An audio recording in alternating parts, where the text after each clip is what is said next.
Terima kasih Anda masih bergabung bersama kami di Power Breakfast. Kini kita masuki segmen Market Buzz. Berikut kita akan simak market highlight hari ini. Di antaranya adalah First Republic Bank, bank ketiga Amerika Serikat yang bangkrut dalam 2 bulan. Kemudian ada informasi mengenai Bank Sentral Australia yang secara tidak terduga menaikkan suku bunga mencapai level tertinggi dalam 11 tahun. Dan buntut kasus korupsi BUMN Waskita atau dengan kode saham WSKT, tunjuk PLT di rut baru Mursyid. Agenda ekonomi pemirsa dari Asia, di Jepang ada hari libur konstitusi Jepang, dari Korea Selatan, cadangan devisa Korea Selatan dalam satuan US dollar di bulan April akan dirilis datanya. Dari Malaysia ada suku bunga Malaysia, kemudian juga dari Singapura akan ada data mengenai indeks manajer pembelian atau PMI di Singapura di bulan April. Dari Amerika Serikat, menjelang pertemuan dari pemerintah dan juga parlemen, pemirsa, mengenai kesepakatan kemungkinan strategi apa saja yang akan diambil oleh pemerintah Amerika Serikat dan juga parlemen mengenai kemungkinan gagal bayar. Ada data mengenai indeks manajer pembelian atau PMI jasa di bulan April. Kemudian ada data mengenai aktivitas usaha non-manufaktur ISM di bulan April.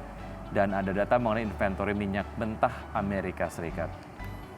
Agenda emiten yang menarik untuk kita cermati dari KLBF, NIK, kemudian NIKL, dan Fuji, ini semuanya akan menggelar RUPS, pemirsa. Sementara itu ada CINT akan menggelar cum dividen tunai, MTEL ada GOOD akan menggelar ex dividen tunai. Kemudian ada BBTN, kemudian PRDA dan juga AVIA akan menggelar DPS dividen tunai. JPF akan membayar dividen, WUMF juga akan melakukan hal yang serupa. Sementara untuk BBKP akan menggelar cum HMETD. Dari pergerakan IHSG, pemirsa, IHSG melemah 0,76% ataupun 53 poin ke level 6.863. Sektor energi di posisi terlemah, turun sebesar 3,01%, sedangkan sektor konsumer primer terkuat naik 0,32%. Sementara itu kita akan simak data pembukaan dari Bursa Asia di pagi hari ini. Pemirsa, untuk Nikkei dibuka menguat 0,12%, STI Singapura melemah. Kondisi yang sama juga terjadi di Korea Selatan, dibuka melemah pada pagi hari ini. Dan juga Hang Seng dibuka dengan kondisi menguat 0,2%. Ya, pemirsa, saham PT Waskita Karya Persero Tbk dengan kode saham WSKT mengalami koreksi dalam dan auto rejection bawah atau ARB di perdagangan kemarin. Jatuhnya harga saham WSKT didorong oleh sentimen negatif permasalahan hukum di manajemen perseroan. Hal ini juga didukung rilis kinerja di kuartal 1 tahun ini yang masih mencatatkan rugi bersih.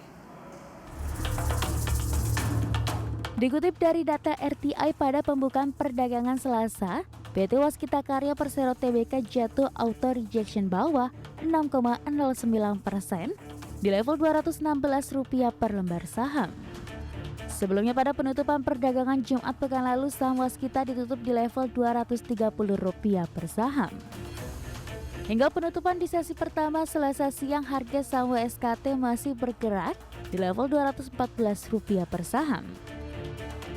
Dikutip dari berbagai sumber, jatuhnya harga saham WSKT didorong oleh sentimen negatif dari Direktur Utama Waskita Karya yang telah ditetapkan sebagai tersangka kasus dugaan tindak pidana korupsi oleh tim penyelidik Direktorat Penyelidikan Jaksa Agung Muda Bidang Tindak Pidana Khusus atau Jampitsus Kejaksaan Agung. Direktur Utama WSKT diduga terlibat dalam penyimpangan penggunaan fasilitas pembiayaan dari beberapa bank yang dilakukan oleh Waskita dan anak usahanya PT Waskita Beton Precast Tbk atau WSBP. Selain itu, secara kinerja WSKT juga kembali membukukan kerugian pada hasil laporan keuangan kuartal 1 2023. WSKT membukukan rugi bersih 374,93 miliar dolar Amerika, turun 54,86% secara tahunan atau year on year dari kuartal 1 2022 dengan rugi bersih 830,63 miliar dolar Amerika. Kerugian didorong dari menurunnya pendapatan jadi 2,73 triliun rupiah, turun 0,36% dari periode sebelumnya 2,74 triliun rupiah. Berbagai sumber, IDX Channel. Apa yang bisa dimanfaatkan secara teknikal dari WSKT? Nanti kita akan bahas bersama narasumber pemirsa dan sudah tersambung video conference dengan Pak Angelo Michel, beliau adalah CEO dari Amta. Selamat pagi Pak Angelo. Selamat pagi Mas Vicky. Baik, terima kasih sudah bergabung bersama kami di Market Buzz. Mohon maaf lahir dan batin, ini kita ketemu pertama kali setelah Lebaran ya Pak Angelo. Terima kasih juga undangannya ya. Oke, Pak Angelo, bicara mengenai IHSG yang tersengat sell on May, sejauh mana ini menjadi concern dan apa yang bisa dimanfaatkan secara teknikal gitu? Apakah ada level-level support baru dari IHSG yang mungkin akan terjadi di bulan Mei ini dan mungkin bisa dimanfaatkan oleh investor? Kalau soal sell in May, kelihatannya nggak perlu terlalu dikhawatirkan karena kalau kita melihat data, memang bulan Mei itu kebanyakan turun, tetapi sebenarnya turun cocok untuk em, beli karena di bulan Juni dan Juli itu market naik secara umum selama beberapa tahun ke belakang ya. Jadi kalau untuk trader, kalau mau beli di bulan Mei ya memang kurang cocok karena saat itu kira-kira 60% market turun. Tapi justru untuk buy on weakness atau buy low itu bagus sekali di bulan Mei. Oke. Artinya kalaupun masuk, sorry Pak Angelo, tadi suara Anda kurang terdengar karena pelan sekali. Kalaupun mau masuk, nunggu level berapa untuk nunggu momen IHSG ada di level berapa? Nah, untuk IHSG bulan ini, kita lihat di chart ini dia sedang pullback ya, dan kelihatannya pullbacknya belum selesai. Kita khawatir kalau dia tembus di level 6821, dia akan turun lagi 6690. Jadi mungkin hati-hati dulu. Kita lihat bagaimana kalau 6821 berhasil menahan, nah itu mungkin saatnya yang bagus untuk buy. Tapi kalau tidak, ya kita tunggu di sekitar 6690 karena di situ supportnya bagus sekali ya. Oke, jadi wait and see terlebih dahulu sehingga mencapai level support yang Anda proyeksikan. Kalaupun memang tercapai begitu bisa masuk gitu ya ke sektor-sektor tertentu yang bisa dikoleksi cukup banyak begitu ya.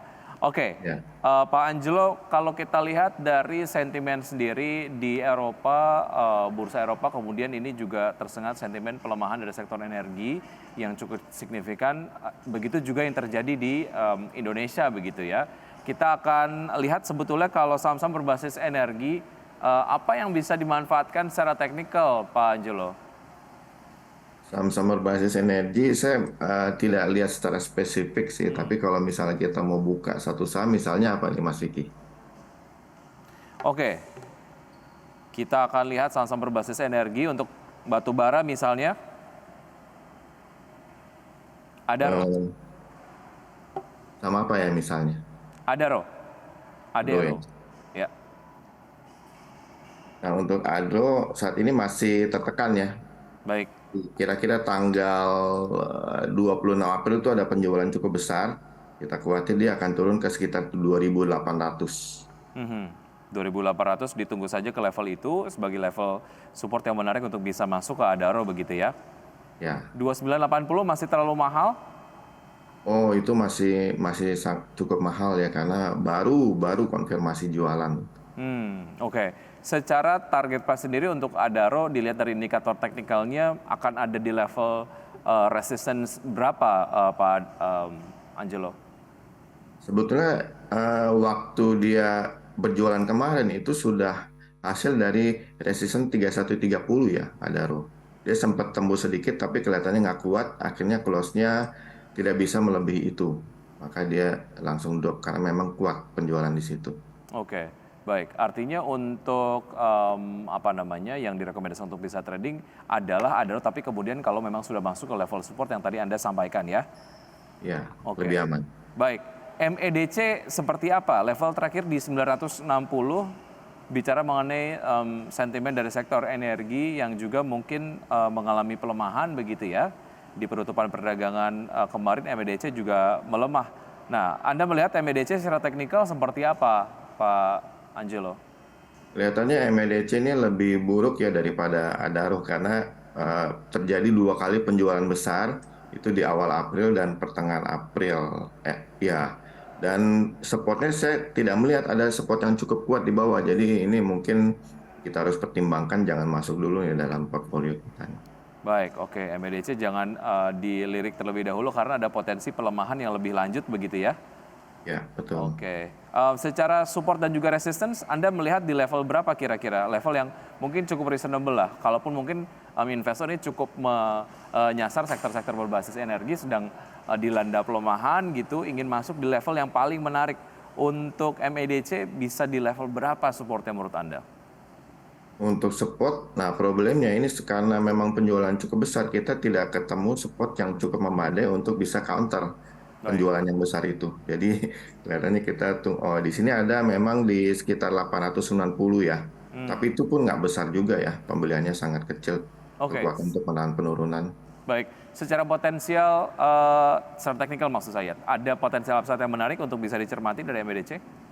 Belum ada. Belum? Belum ada. Baik, oke, itu tadi beberapa saham berbasis energi yang mungkin Anda sudah sampaikan analisisnya.